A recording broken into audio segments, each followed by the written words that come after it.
Hello viewers, Murali Sharma Mahesh Babu నటించిన అతిథి మూవీతో తెలుగులోకి ఎంట్రీ ఇచ్చాడు.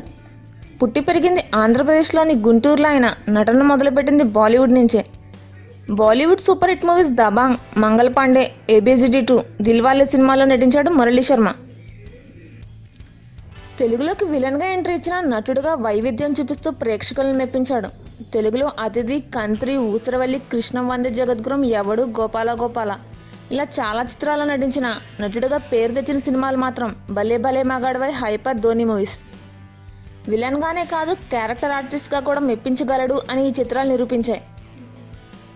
మురళీ శర్మ నటి అశ్వినిని 2009లో పెళ్లి చేసుకున్నారు. అశ్విని అల్లు అర్జున్ నటించిన బద్రీనాథ్ సినిమాలో మెయిన్ విలన్గా నటించారు.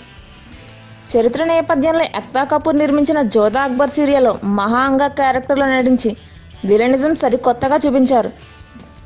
22 బాలీవుడ్ సినిమాలో అశ్విని నటించగా 24 సీరియల్లో విలన్గా క్యారెక్టర్ ఆర్టిస్ట్గా మెప్పించారు. అశ్విని మొదట యాక్టర్ అండ్ డైరెక్టర్ అయిన నితీష్ పాండేని 1998లో వివాహం చేసుకున్నారు. మనస్పర్ధల కారణంగా ఈ జంట 2002లో విడిపోయారు.